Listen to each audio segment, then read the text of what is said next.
All right, friends, lesson number 2.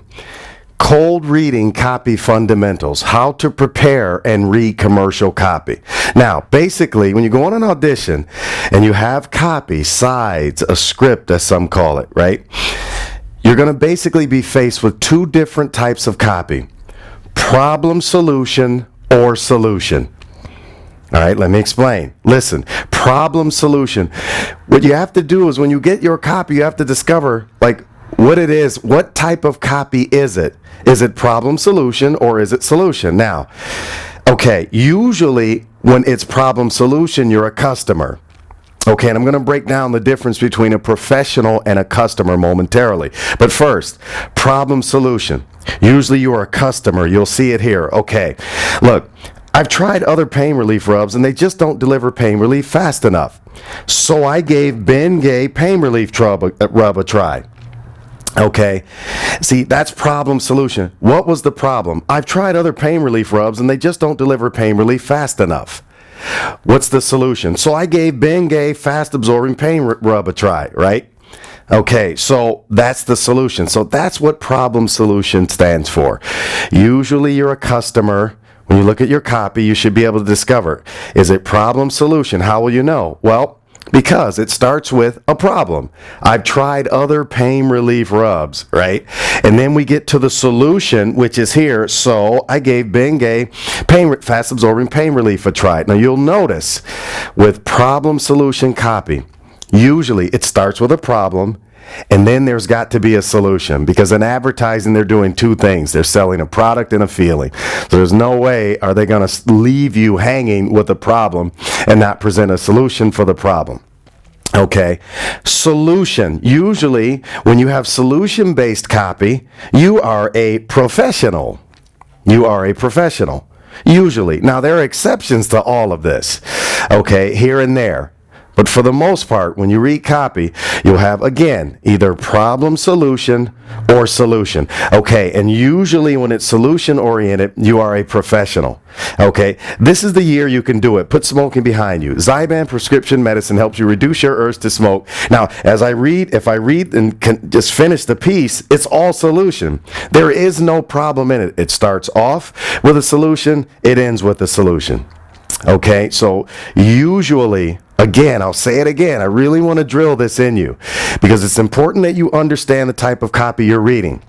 So usually, when you grab a piece of copy, hey, it's either I'm a customer doing problem solution copy, or I am a professional doing solution-based copy. Now, don't get me wrong, there are different types of commercial copy, right? Some are easier. Right, there's one where you read, it's more lifestyle copy, where you are a couple of friends doing a beer commercial, and it's like 2 people reading opposite each other, or 3 people, sometimes even 4 people. That's simple. Actors love that kind of work. It reminds them of their scene study classes. But these types of copy here, when you have to read by yourself, when you go read for an agent to get a great agent, most agents have you read for them. So they're going to give you a big block of copy, something like this. And you're going to have to perform it by yourself.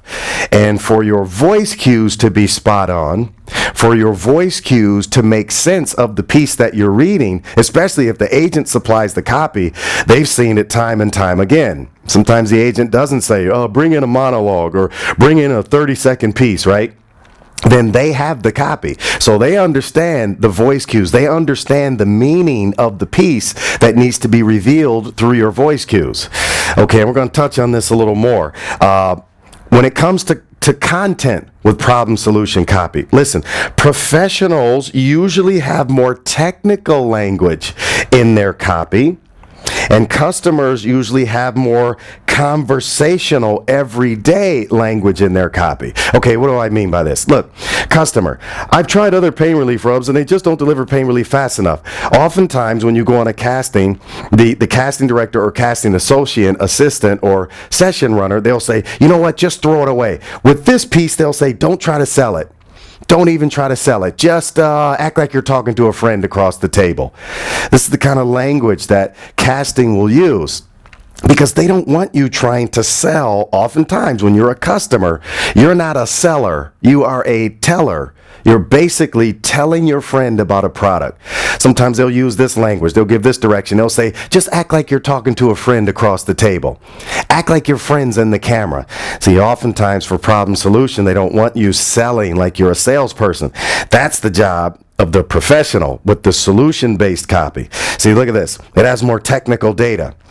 Just read it. Look, Zyban's different than a patch or a gum. It's a pill. It's nicotine-free. You take it twice a day for 7 to 12 weeks as directed. As a comprehensive program from your doctor, friends don't talk to you like that.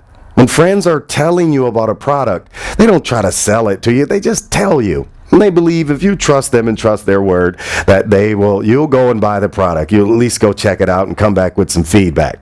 Okay, so there's more technical data in solution-based professional copy as opposed to the problem solution piece, customer-based copy. Okay, really important for you to understand. Now, we'll be right back in a second with the second half of this lesson.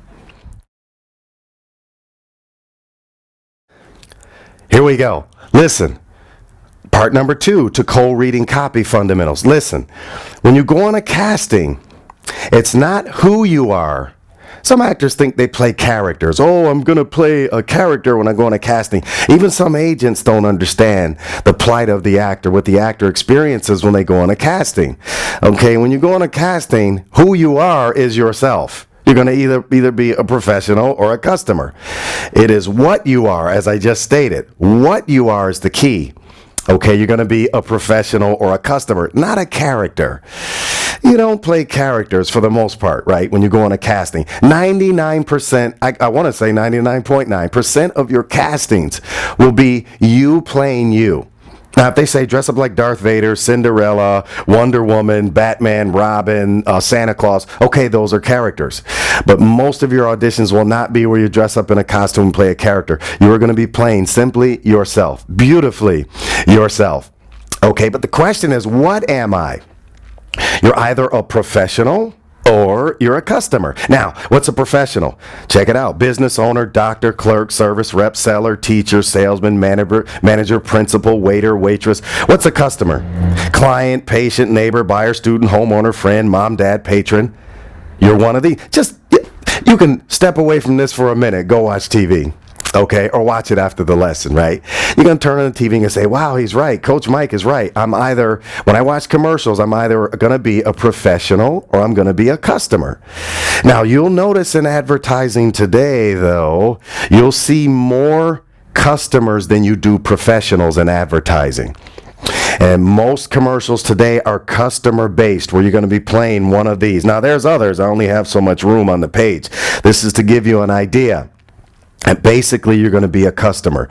You will see some professionals, but since 2008, we've kind of pulled back on the professionals because the public distrust, okay, that we have ever since 2008, and some of the buyers, the clients, people like us, we feel like, well, the professional let us down in 2008, and you took our money, and even Fred Joyal, 1-800-DENTIST, right? You don't see him in his commercials, right? He has other people in them, people that are either playing a professional or a customer or a hybrid, and that's a discussion for later. But sometimes there's a hybrid. There's a hybrid actor. There's a mix between the professional and the customer.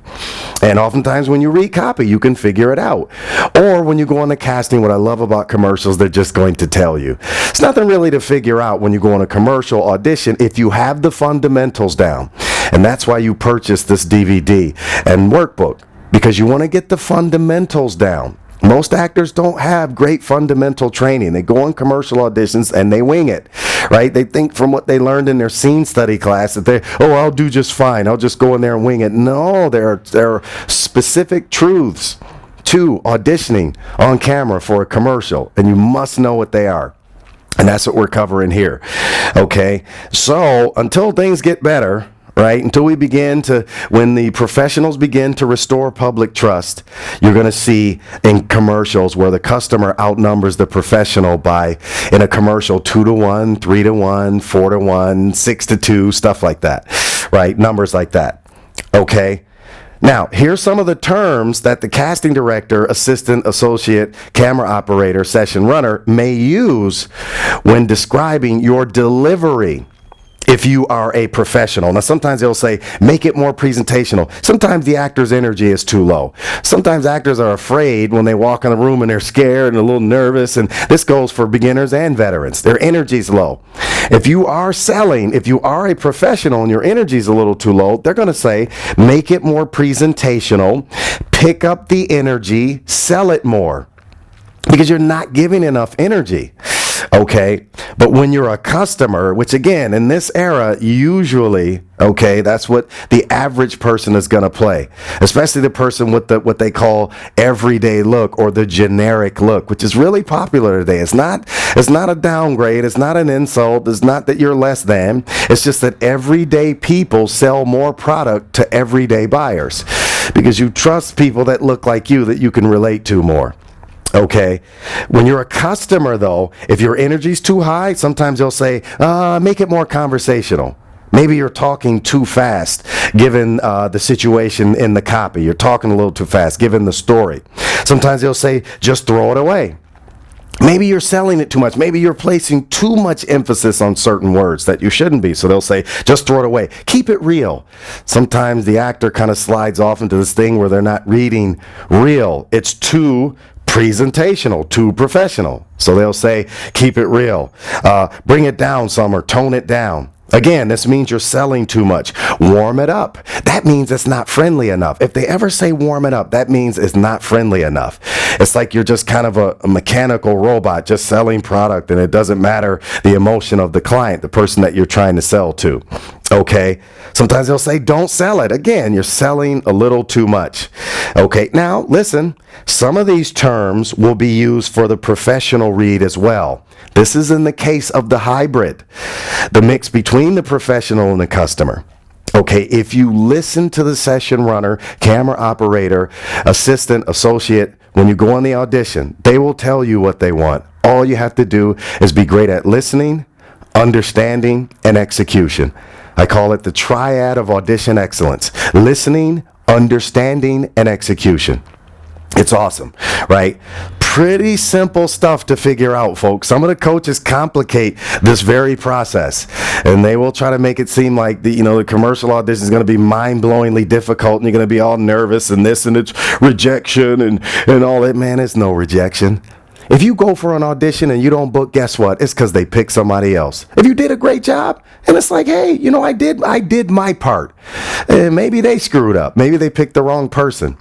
You can't look at yourself that you're a person that you got rejected. You got to remove that out of your vocabulary.